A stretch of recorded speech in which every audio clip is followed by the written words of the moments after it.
Hare Krishna Mataji. The screen is visible. My screen is visible. Hare Krishna Prabhuji, not actually fully visible. It is showing half of the things. Like it is Uh, seen from the witness, the abode, the refuge, and the most dear friend. oh yeah, yeah. That is because this, this what is it called? I mean, it should go away by itself, which will go in fact. But just one moment. This is screen. Now to share. Yeah.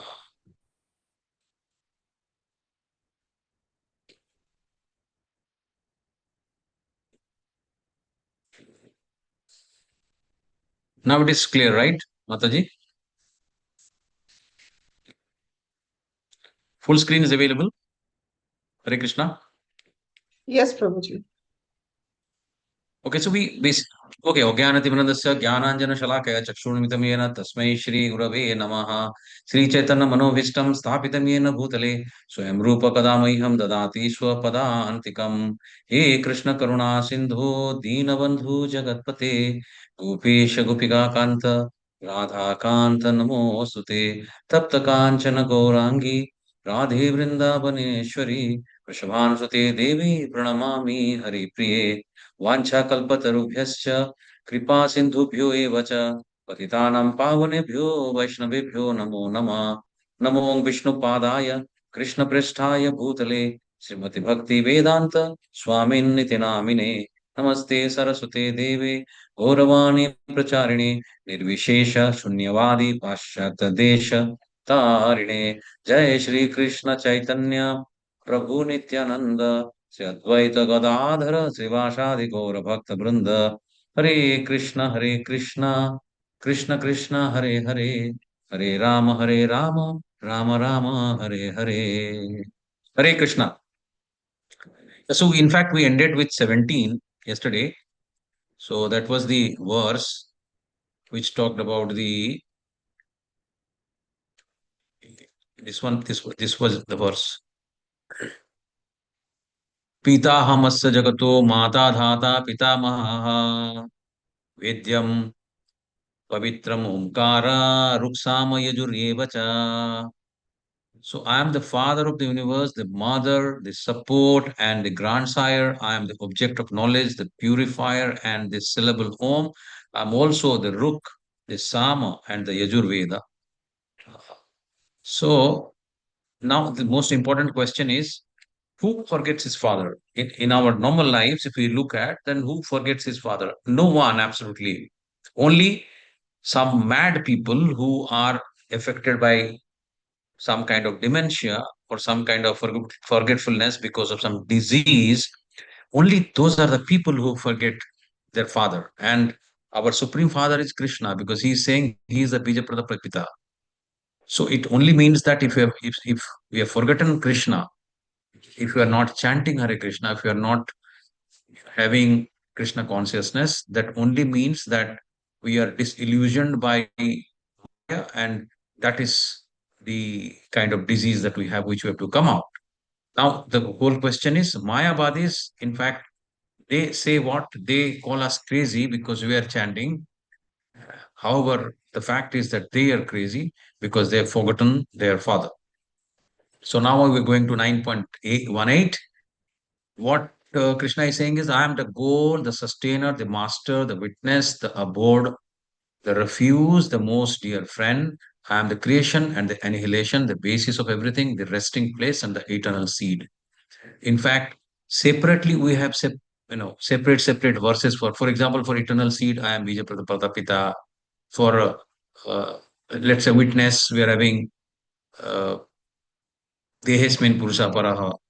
So sustainer. So everything is there. So Arjuna, I control heat, the rain, the drought. I am immortality, and I am also death personified. Both being and non-being are in me. So it is. We knew that from in fact second chapter because Krishna is Bhagavan. I mean, the realization happens in different stages. If he is Bhagwan, then he has also got the same feature of Najayate Mritaba Kadatis, Nanya Bhuta Bhavitavana Bhuyaha, Najayate Mritaba Kadachit, Nanya Bhuta Bhavitavana Bhuyaha, Na Hanyate Hanyamane Sharire, Ajo Nityam Shashwatam Parana, all that is there. So, no Hanyate Hanyamane Sharire. So, therefore, only immortal if someone is, then he is Krishna. No one else is immortal. None of the demigods are immortal.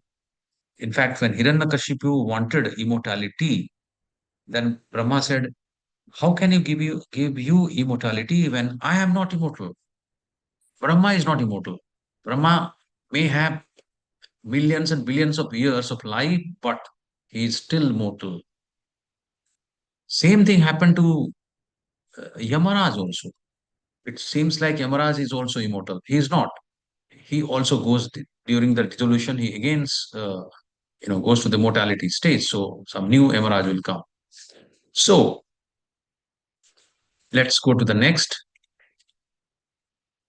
9.20 is those who study the Vedas and drink the Soma juice, seeking the heavenly planets, worshipping indirectly. They take birth on the planet of Indra, where they enjoy godly delights. So it is about the demigod worship. So Krishna is not saying that the worship of demigod is incorrect or it is not permissible. He's not saying that. He's only saying that even someone is worshipping demigods, finally he is actually indirectly serving Krishna. Indirectly, they are worshipping Krishna. So, what happens by worshipping demigods? Uh, the living souls, they will achieve highest abode, maybe Brahma Loka, Swarga Loka, wonderful, beautiful abodes where they only enjoy heavenly planets. But what happens is it's something like which is shown on the right hand side as a giant wheel. So you go to the top is maybe Brahma Loka. But then giant will again, with all excitement, everything again, it comes back to down. So it is something which in any case will happen because Krishna only says that Shinne Punye Martya Loka Vishanti. He says after all the punyas are over, the stock of punya is over, then naturally they will be fall down from the heavenly planet. So what is the point? Then what is the objective? The objective is Tvakta Deham Punarjanma Naiti iti. And also Yat Katva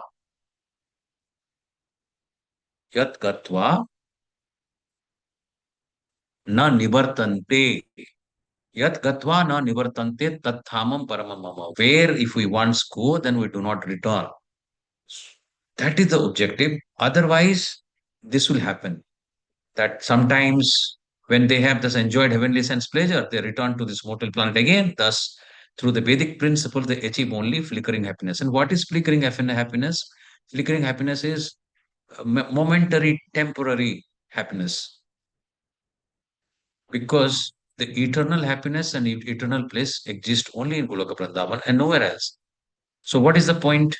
There will be basically the cycle of going up, going down, going up, coming down, all that will happen. Like when you see the cycle, it's going down, then going up, like in the giant wheel. So Krishna is saying demigod worship will ultimately cannot liberate. It may bring certain enjoyment, a certain needs, maybe some physical needs, some physiological needs, some of the desires it may fulfill, but it will not get the liberation. That is for sure. So 9.20 is about the demigod worship. So what is the most confidential knowledge? We talked at the beginning that this is the most confidential knowledge, whereas this is the first confidential knowledge was imparted in the chapter 1. Then it was next more confidential was in chapter 7 and 8, where various energies were talked about. His external, internal, inferior, marginal, all energies were talked about. Now, 20 to 21 is results of demigod worship, karma kanda. So, what happens? The karma kanda is performed the yajna or the sacrifice to get swarga. The swarga can be an abode or swarga can be of some kind of material benefit. So, when they acquire enough credits through punya, what happens? They goes to the demigod planets. Demigod planets could be anything. It could be Shiva Loko, it can be Brahma Loko, it can be Tapa, Jana, Maha, all these beautiful locos, beautiful in the sense where only enjoyment is there. But there is no chance or there is no opportunity of serving Krishna. There is no devotional service in any of these lokas. The devotional service, in fact, the real devotional service, what Prabhupada says is, the real devotional service actually starts after liberation. Means the real devotional service actually happens in Goloka Vrindavan. This, whatever we are doing, whatever even the great bhaktas are doing, are only practice which is happening in this Martyaloka. It is not real. It is just a practice and enjoy lots of pleasure. But what is the point? They can come back. This is one of the very, very, very important verse. I think one, I request everyone to just remember it. It is so beautiful. अनन्यश्चिन्तयस्तो मां ये यनाः पर्युपासते तेषां नित्यभियुक्तानां योगक्षेमं वहाम्यहम् योगक्षेमं वहामि aham. So he is guaranteeing vahami aham. I think this Bhagavad Gita is one scripture which is the essence. The bhakti is the essence, as we were saying in the last class, that this is the essence of the essence of the essence. So here, why it is now it is coming out, because Krishna is saying, those who worship me with devotion, meditating on my transcendental form, to them I carry what they lack. So two things he promises. One, he he carry what the devotees lack, and he preserves what they have. So yoga he takes care, and kshama also he takes care. So what else is required when Krishna himself is promising that I take care, ananyas chintayustamam, whoever worship me with devotion, meditating on transcendental form of me, but ananya means continuously and na anya, no other thought. And I think one of the corporates use it as their brand quote. Anyone knows who which is the corporate who uses it? Hare Krishna. Okay, let me tell. It is LIC who uses it, in fact, but then they use it for the material purpose. Unfortunately,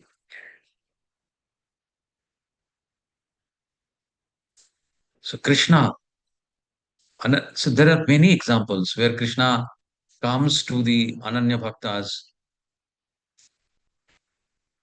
This is Yepi Anna Devata Bhakta Yajante Sraddhayanyutaha Tepi Mameva Kaunteya Yajanti Abhidhi Purvakam. Whatever a man may sacrifice to other gods, O son of Kunti, is really meant for me alone, but it is offered without true understanding. So this understanding is there, has to be there, that whichever sacrifice, because Krishna has already told he is the Bhoktaram Yagnatapasam. So whichever way worship or sacrifice is happening to whichever demigod, ultimately it is going to Krishna, and whichever boon demigods are giving are also being sanctioned by Krishna.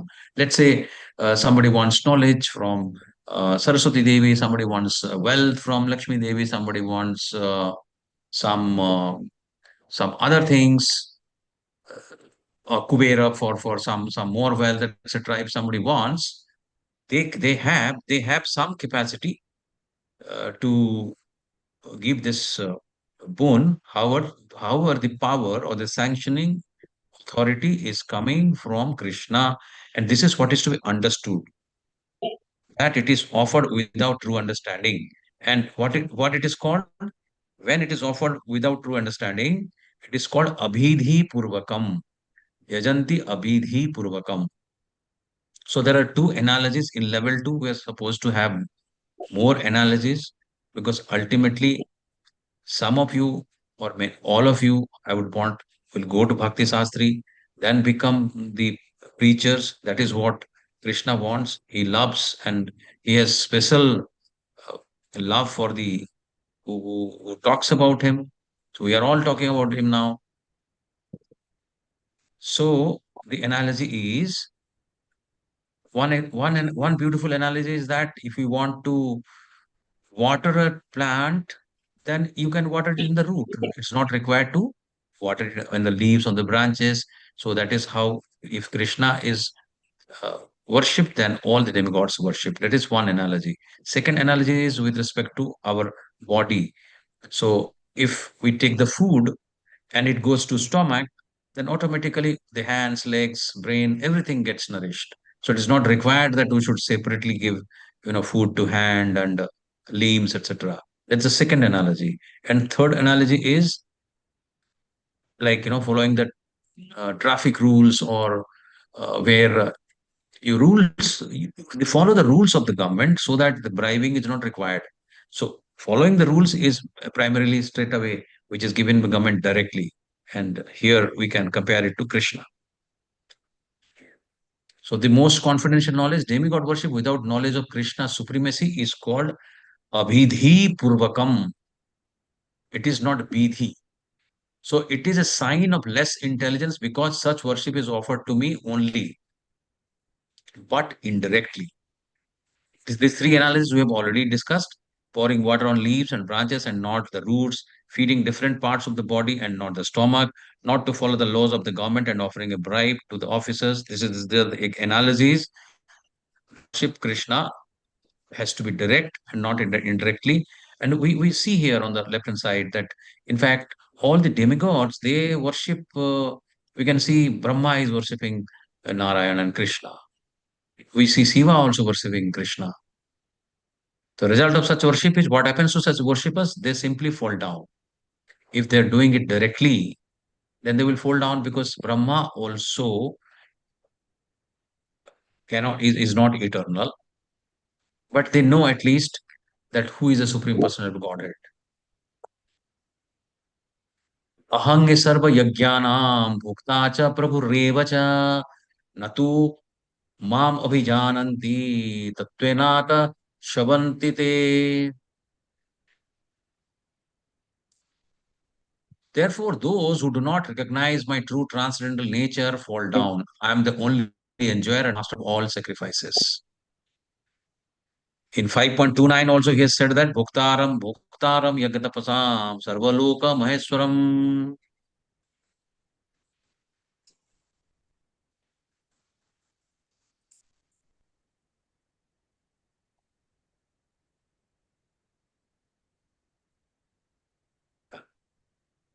And what happens, who worship the demigods, where they go? This is what is explained in 9.25. Yanti deva brata devan pitrin yanti pitribrataha bhutani yanti bhutegya yanti mat yajino pivam. Those who worship the demigods will take birth among the demigods. Those who worship ghosts and spirits will take birth among such beings. Those who worship ancestors go to the ancestors, and those who worship me will live with me. We can see here the devotees of Krishna, they go to Krishna Loka, or Golaka Vrindavana. The worshipper of Shiva will go to Shiva Loka. Means the Devas go to Deva Loka, and then who worship. There are people who also worship ghosts and goblins, so they go to those lokas. So what is the point? So of the glories of directly worshipping Krishna is a section E. And this is again one of this section. Therefore, we said that the confidential knowledge, there are multiple verses in this particular ninth chapter. 9.22 we saw, the 9.26 is coming. That's one of the beautiful one. Patra puspam phalam toyam yame bhaktya prayachati tadaham bhaktya aparutam asnami prayatatmanaha. If one offers me with love and devotion a leaf, a flower, a fruit, and water, I'll accept it. Asnami, he's saying, I just simply accept it. In fact, when Prabhupada was asked that whichever, the bhogas that we offer, it remains as it is. There is no increase, there is no decrease. So how are you saying that Krishna is taking those bhogas and we are taking that as a prasada? How it is happening? Because there is no decrease. If he is eaten, as he's saying that Ashnami, so then Prabhupada says, who should I believe? I should believe you, or I should believe Krishna. Krishna himself is saying in 9.26 that Ashnami Prayatatmana. I accept that with love and devotion. If you are giving a leaf, a flower, a fruit, and water, then I'll just receive it, I'll eat it, I'll accept it. Here, there's one word which is repeated, which is the word Hare Krishna. Two times it has come. Hare Krishna. Anyone?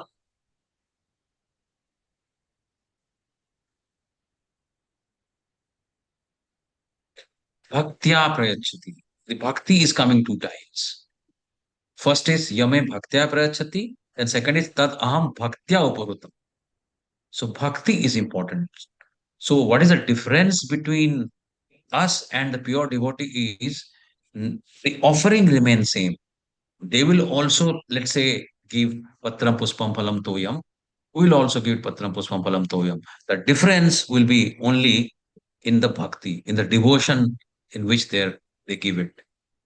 The best example happened in Mahabharata, where after the battle there are feasts which happen, and Duryodhana in fact invited Krishna to attend one of his feasts, and Krishna didn't go because Duryodhana was not a devotee. He went to Vidura, and very interesting thing happened. Vidura was not there at home. His wife was there, and she was so overwhelmed in the presence of Krishna that she couldn't know what to offer to Krishna. She was so overwhelmed and absolutely ecstatic. So what she was doing was, some bananas were there and she was peeling off the banana, and instead of giving the banana, she had in fact offered the peels. And Krishna was happily taking those peels. And when Vidura looked at it, and he said, "Oh, what is this going on?" Then she came to the senses. This is what the pure bhaktas bhakti with which the offering is done. And thereby Prabhupada is saying that yes, there is a guarantee that Krishna is taking our bhoga, because he himself has said here, Ashnami Pratatmana.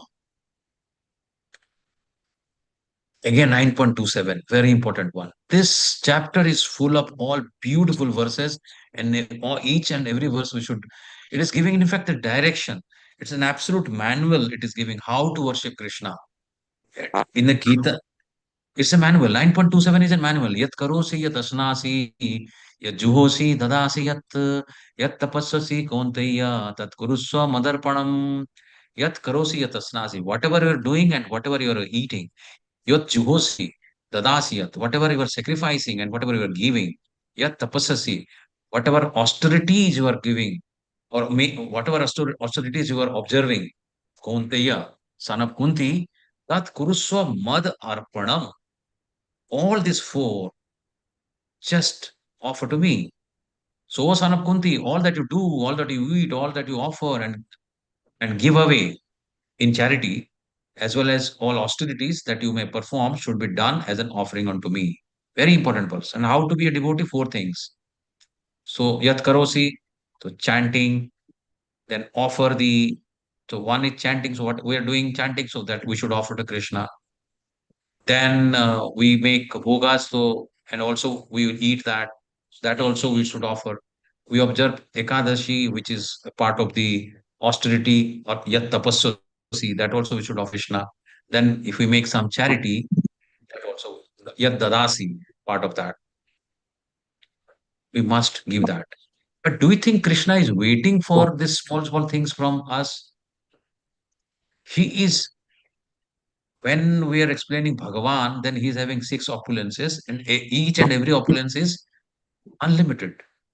So he is unlimited knowledgeable, he is unlimited rich, unlimited opulences, unlimited fame, unlimited strength, unlimited non-attachment. Everything is unlimited.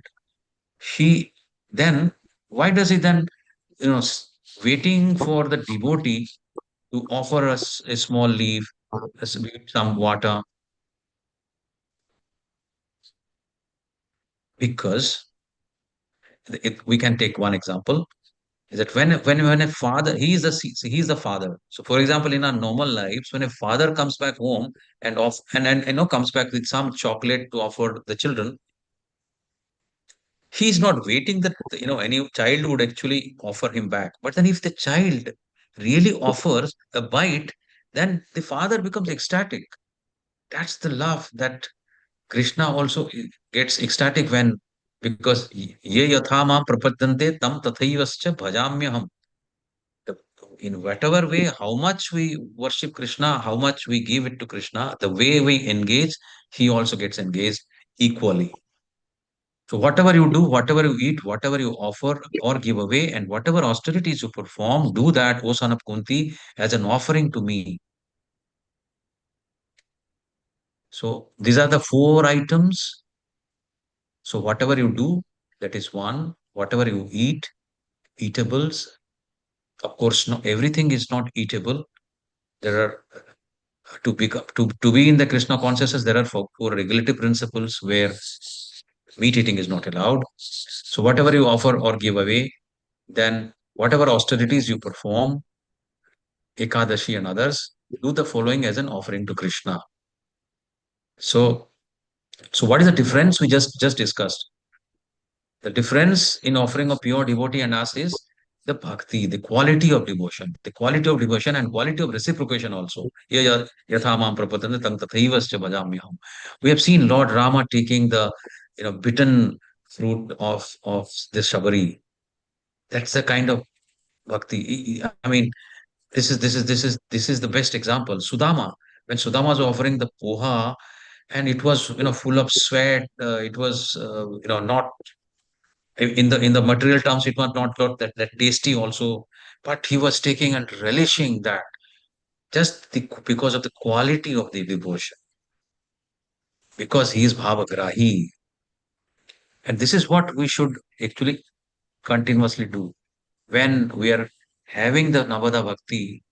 While other things are, when the anarthas are slowly getting purified, in fact, the devotion also slowly will get condensed. So, शुभा अशुभा फलैरेवं मोक्षसे कर्म बंधनैः संन्यास योग युक्तत्वा vimukto mam upasyashi. In this way, you will be freed from bondage to work and its auspicious and inauspicious results, both auspicious and inauspicious results. With your mind fixed on me in this principle of renunciation, you will be liberated and come to me.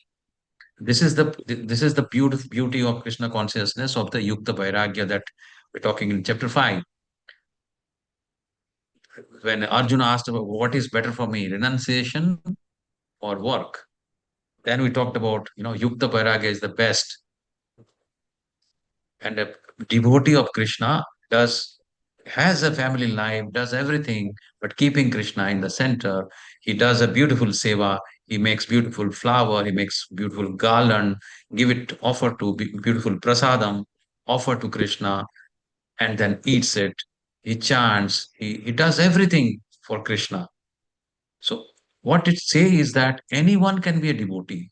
So this will also come, that to become a devotee, there is no qualification required. Somo Samohang sarvabhuteshu न मे द्वष्वस्ति न प्रियः ये भजन्ति तु मां भक्त्या मयि मयि तेषु चाप्यहम्. I envy no one, nor am I partial to anyone. I am equal to all, but whoever renders service unto me in devotion is a friend, is in me, and I am also a friend to me. I envy no one. So, in fact, this might come as a question that why is it a partiality that Krishna is making? Like on first sentence he's saying that I'm partial to no one. In the second sentence he's saying, but whoever renders service unto me in devotion is a friend, is in me, and I'm also a friend to him. This is not partiality. It is something like this. In a mundane example, if you take, then if there are two children, let's say of a mother, and let's say the older one and the younger one. So older is a little, he's already taking care of himself, but the younger one is always, you know, just crying for everything, and mama, mama, mama, he's saying this and that. So naturally, he or she is giving, more love by mother. Similarly, the devotee, when we are chanting Hare Krishna, Krishna Krishna, Hare Hare, what we're doing actually, we are remembering, and it is sort of a cry that Krishna, please come, Krishna, come. अपि चेत सुदुराचारो भजते माम अनन्य साधुरेव स मंतव्यः सम्यग् सम्यग् व्यवस्थितो हि सः.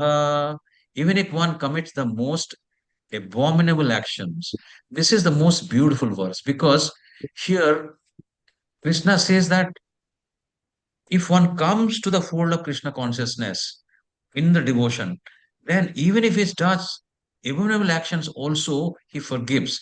So even if one commits the most abominable actions, if he is engaged in devotional service, he is to be considered saintly because he is properly situated.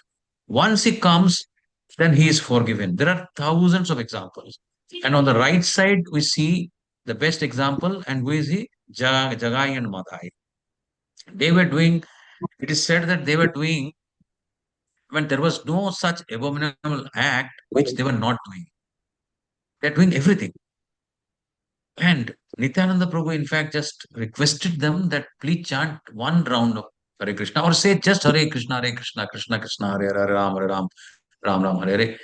But they were in such a mood, intoxicated in their, you know, that particular sense. They hit Nityananda Prabhu. He was bleeding, and then Chaitanya Mahaprabhu was so angered by it that in fact, he was about to send a Sudarshana Chakra to kill them. But then Nityananda Prabhu, on behalf of them, pardoned them, saying that forgive them because they will promise that they will not do further sins, and they were delivered. So there are two things which are coming from this particular, uh, we can say, uh, this pastime is that one is Nityananda Prabhu has come as a Guru Tattva, and Guru, in fact, brings Krishna. If in Kali Yuga, everybody is supposed to be Jagai Madhai. So who will deliver them? Who will bring Krishna? Guru, our parampara, our Guru in the parampara will bring Krishna to us. And that is how we are, in fact, now the discussion that we are having, the teaching that is happening, that is whatever we're doing as of now, is because of our founder Acharya and also because of our parampara. So this is the example. And Jagai Madhai, having all these abominable actions, were delivered. They say that because of the two things. One is they have never done any Nama Parada, and also they have not done ever any Vaishnava Parada. Of course, the reason is very simple. They have never chanted. So naturally, they have not done any offense, Nama offense. And they were never associating because they were such degraded, souls at that point of time. So they were not even they were not liking the association of the Vaishnava. So there was no chance of even association. So they have not done any Vaishnava Brad also. So they were relieved, because some people say that Ajamila just uttered just once, and then he got delivered, relieved from birth and death cycle, and went to and that too got this Sarupya Mukti, and we are chanting 16 rounds so many years. What is happening to us? Then Prabhupada says that let us not forget that Ajamila was he chanted, when he uttered the name of Krishna, when he said Vishnu or Narayana, because he named Narayana his youngest son. That time, that addressing, it was in a Nama Abhasa stage. It was offenseless. Although he didn't mean the real Narayana, he might have meant his son, but it was without any offense. And there is no difference between the name and Krishna. And that is how Ajamila had that beautiful fortune. Shipram bhavati bharmatma shashwatchanting nigacchati kaunteya pratijanihi name bhakta pranashyati Kaunteya pratijanihi name bhaktah pranishyati. He quickly becomes righteous and attains lasting peace. O son of Kunti, declare it boldly that my devotee never perishes. Now, Krishna is saying to Arjuna that you declare that my devotee never perishes. He could have said, or he could have declared by himself, but he has not done it. Why? Why he's asking Arjuna to declare? Anyone? Anyone? Can anyone say why it is? Okay. It is because he doesn't want his devotee's word is broken.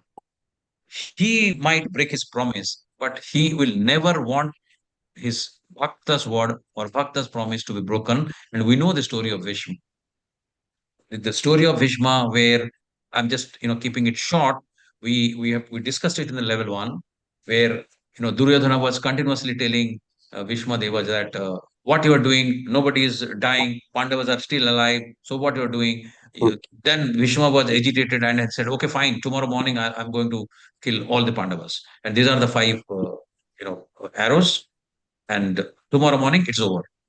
So Duryodhana was so excited, and what he said is, okay, fine, fine. That might be a risk. So let me put it in my palace. In the morning, I'll give it to you. Krishna was aware. He said, now what to do? He has done, his devotee has made a promise. Now something has to be done. So in fact, two things happened, parallelly. One is that Draupadi was also sent in disguise, where Bhishma gave him the boon that, you know, your husbands and everyone will be all right. So basically, then it was Krishna's trick at that point of time, master plan rather. And then what happened? Also, he asked Arjuna that you please go. You remember your boon, what Duryodhana has given at that point of time, that, you know, anytime you go, he will definitely, you know, give, give you as per his word. So he went, and in the midnight, he went and asked Duryodhana was, okay, fine, what you have come? Uh, uh, he said, you just remember what you promised me. Yeah, yeah, yeah, yeah, yeah. You ask anything. You want to, get the kingdom. No, no, no. We are Kshatriyas. We'll fight. Whoever wins will get it. But now you give me the arrows. So he, he gave the arrows to him. He was so, surprised at how he knew, because the conversation happened only between, uh, you know, Duryodhana and Bhishma and no one else. But the same thing happened in the battlefield when so now what should happen? Because Bhishma's word was broken, Krishna also ensured that his word is also broken, because Krishna promised that he will not take up any weapons. And then it so happened that because Bhishma was, just killing everyone, it's just impossible to fight against him. So then he took out one of the wheels of the chariot and, about to kill. Of course, by the time he surrendered. But this is what happens. Name Bhakta Pranashati. Text 30. Even if a devotee is imperfect, Krishna considers him as saintly. Here is the beautiful Leela of Govardhan Leela, where, Indra made all these problems where Krishna had to, on his pinky finger, he has to, lift the Govardhan hill. But later on, he came back with his Airabat elephant and, in fact, asked for forgiving. And then Krishna forgave. Because once you come into the fold of Krishna in the devotion, then he is supposed to be saintly. He was forgiven. Similar thing happened to Brahma when Brahma also hidden all the all the gopas, the cows and calves. For 1 year, in fact, Krishna has maintained and created his own beings through his internal energy. But Brahma also came and prayed and asked for forgiving. So he was also forgiven, because simply once somebody comes to the Krishna consciousness, that he's supposed to be saintly. Why Krishna considers imperfect devotees as saintly? One, because he's properly situated in his determination that Krishna is the Supreme Personality of Godhead, and he quickly becomes righteous and attains the lasting peace. Manghi Partha व्यपाश्रित्य यपीषुः पापयोनयः स्त्रियो Veshyas tatha shudrosti piyanti param gatim. O son of Partha, those who take shelter in me, though they be of lower birth, women, Vaishyas, merchants, and Sudras, can attain the supreme destination. So, primarily, Krishna is saying that there is no qualification which is required. Any unqualified person can get delivered. How much more is this so of the righteous Brahmanas, the devotees, the saintly kings, therefore, having come to this temporary miserable world, engage in giving service unto me? That is the next verse. Here we see the Sukracharya, and he was trying to impress Bali Maharaj, saying that do not you know keep your promise, because if you keep your promise, then there's a master plan, Krishna, you are going to die. But Bali was a pure devotee. He kept his promise.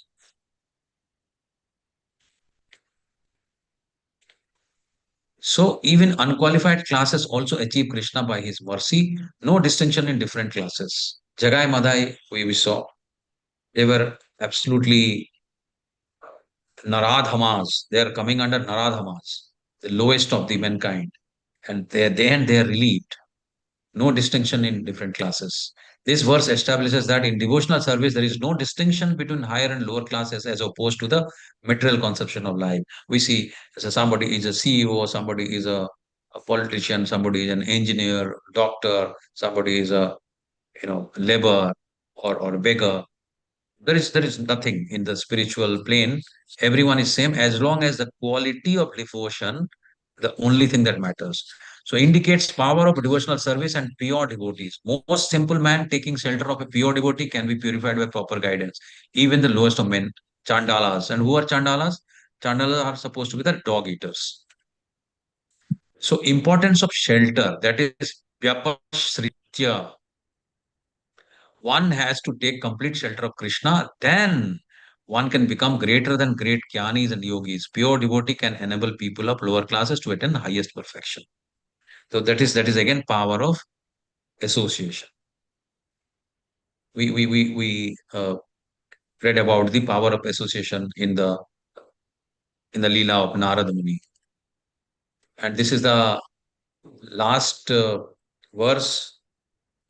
Manmana bhavo mat bhakto mat yaji mam namaskuru mam eb ashashi yukte bhamatmanang mat parayanaha. Once again, let us read. It is such a beautiful one because it gets repeated in 18th chapter again. First two lines same, last line only little changes.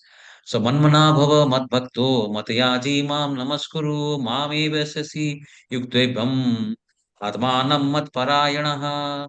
So what it changes is manmana bhava mad bhakto matyaji mam namaskuru mamava eshyasi satyam te pratijane priyoshi me. That happens in 18th chapter.